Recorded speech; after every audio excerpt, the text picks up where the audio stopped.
The Honorable Franz Castro is recognized. Thank you, Mr. Chair. Yun na yung tanong ko sana, no, yung tungkol doon sa, Mr. Chair, yung attempted homicide. Before you continue, the Chair Okay. would like to recognize the presence of the Honorable Vice President, SARA Duterte. Please continue. Okay, Mr. Chair, so nakita natin, no, yung melodramatic na nangyari noong weekend, at nakita natin yung kwento ng ating mga, yung ni SecGen, SAA, tungkol doon sa, Mr. Chair, parang merong problema sa audio, Mr. Chair. At nakita natin, Mr. Chair, na talagang taliwas sa mga napanood natin sa social media, doon sa mga reports, yung totoong nangyari.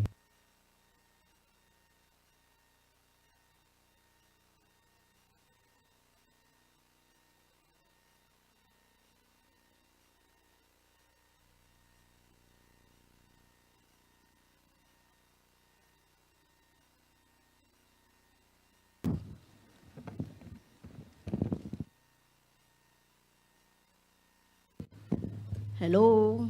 Okay. So,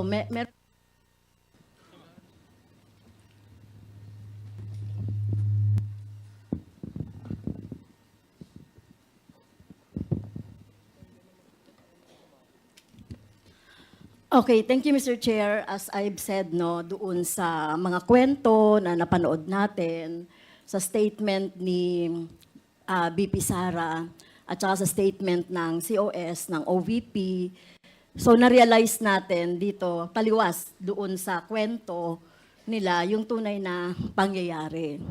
Of course, pinatunayan niya na nung interpellation ni Representative Swansing at saka ni Congressman Kohun. So, Mr. Chair, in our last session, so just to review, the committee passed my motion to hold Attorney Lopez in contempt under Section 11F of the Rules of Inquiries in Aid of Legislation for undue interference in our proceedings, and resolved to detain her for a period of 5 days instead of 10 days, or maximum of 10 days, as provided for in our Section 12 of the same rule.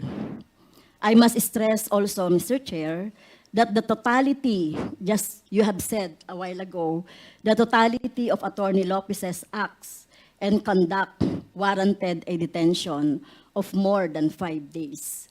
Considering the totality of her acts of undue interference to the proceedings of this committee and the Congress as a whole, she not only admitted writing to the COA in order to suppress or prevent the release of documents, but worse, Mr. Chair, she continued to assert her position during our hearing, as well as in prior correspondences that she sent to his committee in refusing to attend our prior hearings. But by virtue of her conduct, the committee was deprived of invaluable information necessary to allow it to perform its role of crafting legislation for the improvement of the country's system of governance and transparency, Mr. Chair. In fact, she only attended when a threat of contempt citation loomed large, should she fail to comply again with the subpoena duces tecum, Mr. Chair. Mr. Chair, in view of the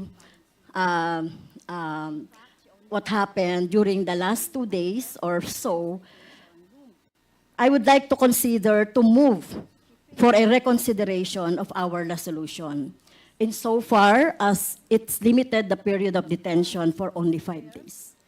I move, Mr. Chair, that the period of detention of Attorney Lopez be 10 days instead of 5 days. So move, Mr. Chair. 10 days, so additional 5 days, tama po ba? Yes, Mr. Chair, kasi hindi na siya makaka-attend ngayon, ano. Talagang ano, no, so nakita naman natin sa history nung kanyang evasive attitude, behavior, at itong kinreate niya na sinasabi niya na nagpagsisinungaling niya na hindi naman siya hinaras or hindi naman siya na-barge yung kanyang, yung room ay kasama na po yan. So yung lahat ng mga pangyayari, Mr. Chair. So I repeat, I move to extend the period of contempt of Attorney ZULEIKA Lopez, Mr. Chair. Is there second to the motion? Mr. Chair, Congressman Marcoleta. thank you, Mr. Chair. Before an action may be taken by the committee, may I know how the totality of evidence was evaluated that merited the contempt order by the chair? Congresswoman Castro. Mr. Chair, I'd like to Mr. Chair, may I I'd like to answer? apprise the Yes, court, Congresswoman Mr. Chair, Castro. So, that in the case so of sino po ang in-acknowledge niya, recognize, This is, Mr. Chair? Congressman this is a point of Marcoleta. information, Mr. Okay. Chair. This is Yes. something that has to do with the rights Congressman of the liberty Marcoleta. people. In the court,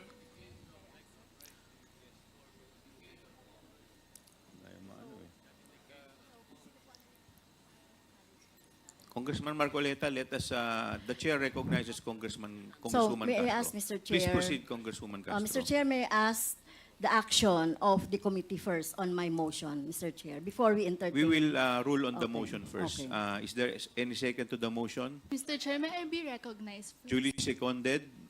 Is there any objection? Mr. Chair, Hearing none, the motion is I was carried. recognized Mr. Chair. earlier before any action may be taken by the court, by the chair. Why is it that I am not allowed to speak?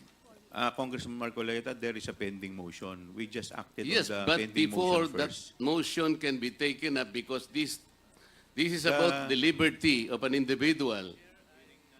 May I be heard? Yes, you will be heard, Congressman Marcoleta, but we just acted on the motion. Now, Congresswoman Castro, please, could you please answer the query of Congressman Marcoleta?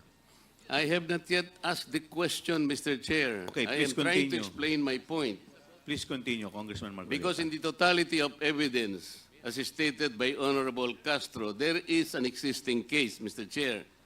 Ong versus Senate, GR number 257401, which says that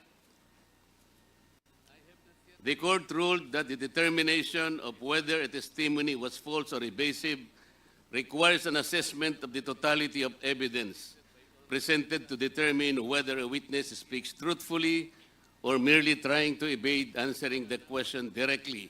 So I am asking, Mr. Chair, how was the totality of evidence assessed, if ever it was assessed? Ano po yung pinagbatayan? I think we deserve to know how the assessment was made. This concerns the liberty of an individual. Under the Constitution, no one should be deprived of life, liberty, or property without due process of law. I think Attorney Lopez deserves to be heard. Ano po yung assessment na ginawa ng chair o ng committee? Kasi po, ang nabasa ko lang o nakita ko, Mr. Chair, Attorney Lopez wrote the COA explaining the position of the OBP that the audit observation memo is not conclusive, which means, Mr. Chair, Attorney Lopez is merely explaining the nature of an audit observation memo. If I were the lawyer of the OBP, I would have done the same, because I think the very nature of the AOM, it is not final and executory. Why would the COA abdicate its mandate of auditing the transaction or the funds utilization of the OBP. Why would the committee, Mr. Chair, arrogate upon itself the very mandate and responsibility of the Commission on Audit? Article 9D, Section 2, Paragraph 1 of the 1987 Constitution, Mr. Chair, I will read. The Commission on Audit shall have the power, authority, and the duty to examine, audit, and settle all accounts pertaining to the revenue and receipts of and expenditures or uses of funds and property. Mr. Chair, this constitutional provision jibes with Section 25, Paragraph 2 of Presidential Decree 1445 or the State Audit Code of the Philippines, which says, to develop and implement a comprehensive audit program that shall encompass an examination of financial transactions, accounts, and reports, including evaluation of compliance with applicable laws and regulations. Meaning to say, Mr. Chair, the mandate and authority to audit accounts on the expenses or expenditures of government is only the COA. I believe it is my respectful submission, Mr. Chair, that this committee usurped that particular mandate and that will now put the Commission on Audit positions in a compromise, Mr. Chair. How will you now assess the authority, the integrity, and the mandate? It is an independent constitutional body which mandate rests upon them. And I think the audit observation memo, Mr. Chair, is still under process by the committee, by the Commission on Audit.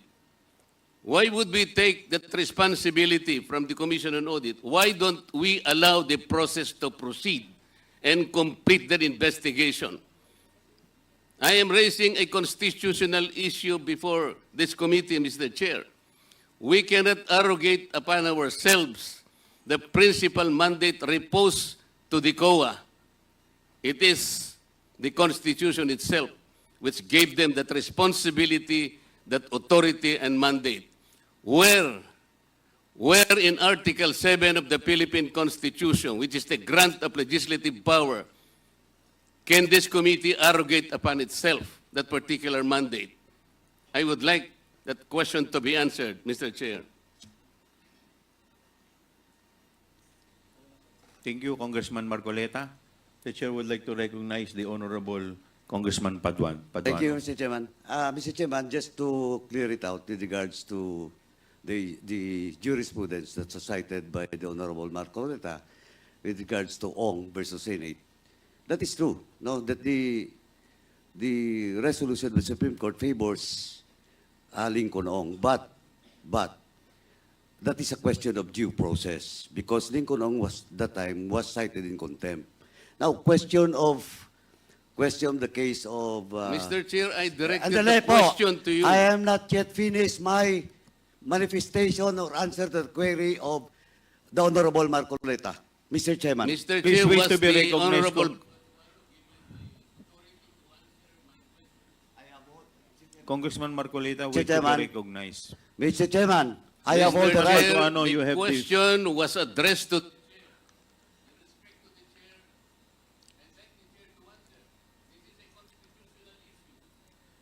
Congressman Marcoleta, let me first recognize Congressman Paduano. Before you answer, before you recognize him, Congressman I Marcoleta, you are out of order. deserve, Mr. Chair, an answer. 1 minute suspension is declared by the Chair.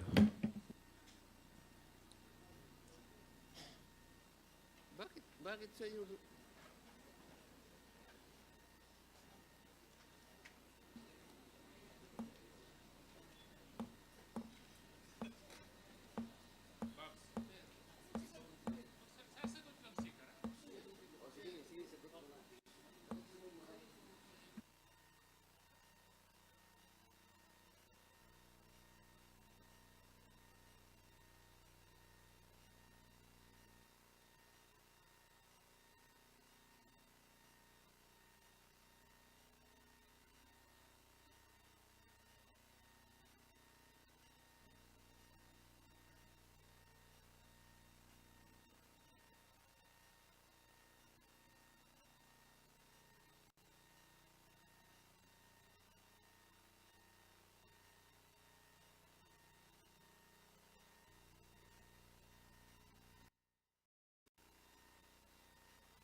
wala na po tayong ano doon. Wala na. Okay. There is no pending motion. Okay, thank you, Mr. Chair. Yes. To answer the question of the Honorable Marcoleta with respect to the totality of acts of Attorney Lopez, the Chair already explained it clearly in my opening remarks.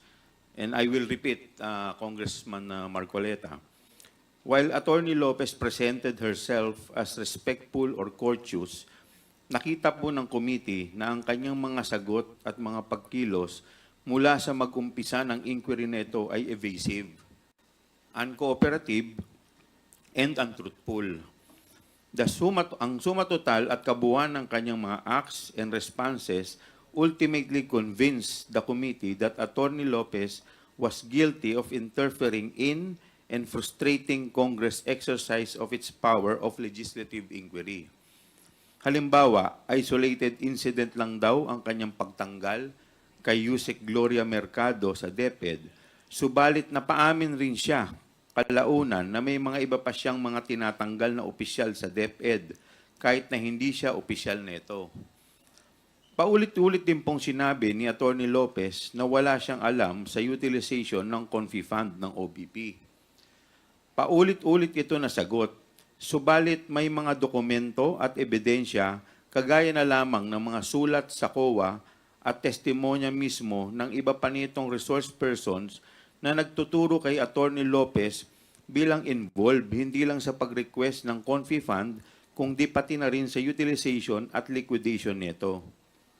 Inamin ni Atty. Lopez na sila ng kanyang assistant COS na si Limuel Ortoño ang nakalagda sa sulat sa COA patungo sa liquidation ng confidential funds.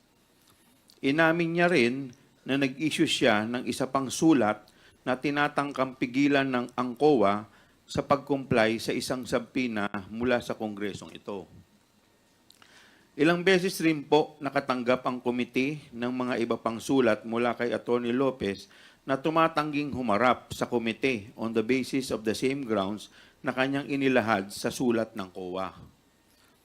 Kung titignan po ang totality of Atty. Lopez acts, malinaw na mayroong clear, persistent, and willful attempt to interfere, frustrate, and defeat the inquiry undertaken by the committee. At dahil dito ay nahatulan siya ng contempt under Section 11F of our Rules of Procedure governing inquiries in aid of legislation.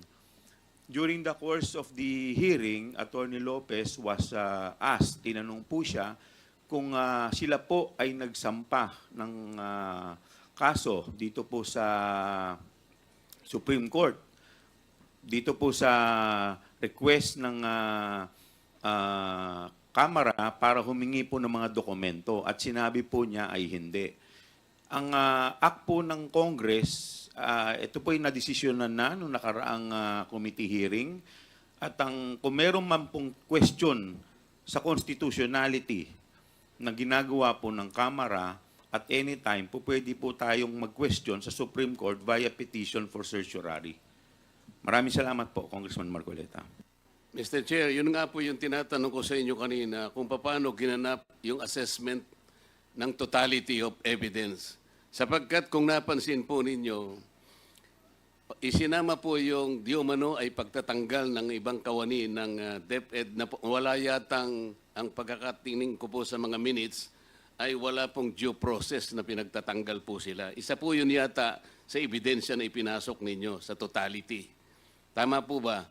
Isa lamang po yun sa mga napag-usapan po. Gusto ko lamang pong puntuhan Tama yun po. sapagkat ako po bilang isa, tinanggal po ako sa lahat ng aking committee. Hindi ko man lang po alam kung ano yung kasalanan ko.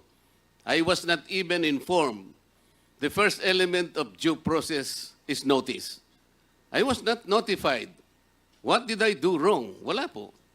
Pero pinagtatanggal po ako, tinanggap ko naman eh. Pero wala pong due process.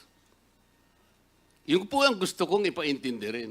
Pati nga po yung membership ko sa Commission on Appointments na wala namang kinalaman dito sa gawain natin sa Kongreso, tinanggal din po ako ron. Meron po bang due process? Tingnan po ninyo yung ginawa niyang sulat. Point of order, Mr. Chairman. Point of order. What is the point I of think, order, Mr. Congressman Chairman, the Fernandez? good gentleman is not under investigation in this committee, and we are investigating other matter.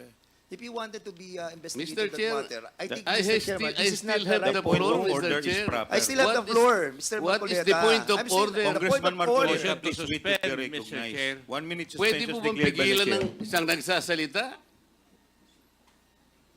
Mr. Chair, while you are suspended, may we respectfully request that all the employees of the Office of the Vice President sit together so that we can easily confer with each other, because the other employees are quite few seats away from us. So we want to sit together so that we can confer easily with each other. Please, thank you.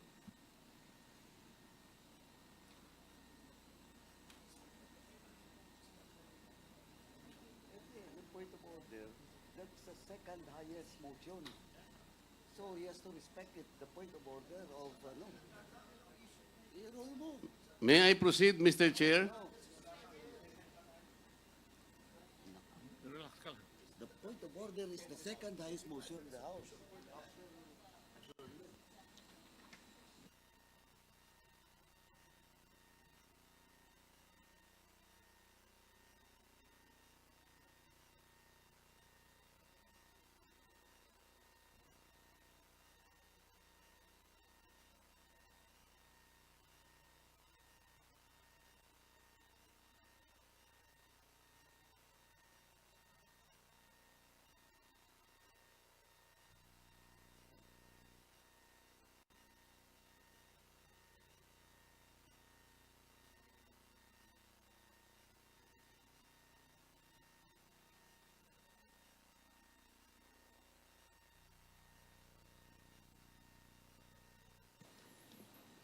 Committee hearing resumes. Mr. Chair, May I continue, Mr. Chair? Mr. Chair, The point of Congressman order. Acop is recognized. with the indulgence of the Honorable Marcoleta, Mr. Chair, I think we might as well agree to disagree with one another here bago po tayo magpatuloy. Di po ba? Yes, I agree, Congressman Acop. So, we follow our rules. The Honorable Marcoleta is a member of this Congress, so he knows the rules and he is obligated to follow the rules. Otherwise, he'll be declared out of order and be taken out of this room. So, for all of us, members of Congress, let's follow the House rules. That's why they are there, for orderly proceedings. Thank you, Mr. Chair. Thank you, Congressman Acop. We will now proceed to the next item in our agenda. Wala na po tayong... Mr. Chair, respectfully, may I say something? Yes, Honorable. Mr. Chair, Yes. Honorable Vice Mr. Chair? President, before I recognize you, would you like to take your oath? yeah. I Mr. will only Chair. recognize you if you will take your oath. Okay, Okay. let's do this. Please administer the oath of the Honorable Vice President. Your Honor, please raise your right hand. Do you swear to tell the truth, the whole truth, and nothing but the truth in this inquiry, so help you God? Yes. The oath has been administered, Your Honors. Thank you. I will recognize you now, Okay. Honorable Vice President. Yes. Mr. Chair, the position of Undersecretary and Assistant Secretaries and other appointed positions are positions of trust and confidence by the appointing authority. The resignation letters of the USEX and the ASEX of DEPED were accepted by the appointing authority. And who is that? Mr. Chair? The President of the Republic of the Philippines. It is not the Secretary of the Department of Education. So you ask the President of the Republic of the Philippines why he accepted the resignation of the USEX and the ASEX.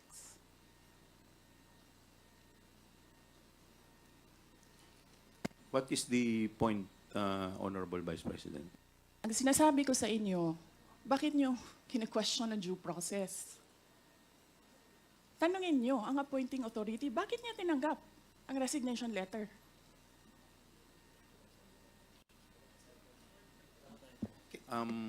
Madam Vice President, Yes, sir. we will, wala pa po tayo dun sa usapin na yun. Sa anong usapin, Later sir? po sa binabanggit po ninyo. Sa anong Wala usap- pa po tayo sa period of interpellation. Bubuksan ko pa lamang po ang period of interpellation. Yes, sir. Nandun na kayo sa topic. Hindi po tayo nag-i-interpellation ngayon. Madam Vice President, nag-uusap po muna ang mga miyembro. Yes, so, sir. please do respect. Yung Yes, mga, I am very respectful. I am dovetailing from Congressman Marcoleta. The appointing authority is the President of the Republic of the Philippines. Why are you questioning due process in a discussion of resignation of USEX and ASEX? Wala pa pong nagtatanong about that, Madam Vice President. Sir, kinontempt nyo Madam- na, sir, dinetain nyo na yung tao for due process. Madam Vice President, Sir, nasa loob ng detention ang tao because you questioned due process. Asaan ang explanation ng due process ninyo doon? Nasaan? Madam Vice Tinanong President, kita kanina. I'm sorry, sir. Tinanong kita kanina, sino ang appointing authority? USEC ng ASEC. Anong sagot mo? Secretary. Hindi mo pa po- alam. Hindi pa po ako nagsumasagot. Hindi mo. Nakita kita, sumagot. Camera. Kita kita sumagot. Sinabi mo, Mr. Secretary. Chairman, motion to Hindi suspend ninyo alam for 5 lahat. minutes. 1 Na minute ang reset. nag-a-appoint One ay minute President. suspension is declared by the chair. Can we observe proper decorum, Mr. Chairman?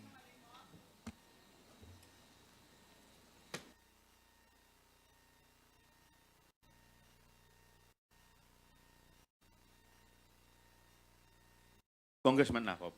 Mr. Chair, Madam Vice President, if you have any question insofar as the actions of this committee are concerned, I think the proper remedy is for you to go to the court. Sir, I will go to court. Opo, pero Oo, that is pero your... araw-araw, you are depriving a person of her liberty while I await That is precisely the point, ma'am. the... If our action of detaining your chief of staff is against the law, I think the proper remedy, and I think you're a lawyer, Yes, sir. the proper remedy is to go to the court. Sir, do you really want to show the Filipino people kung anong kaalaman ninyo sa batas?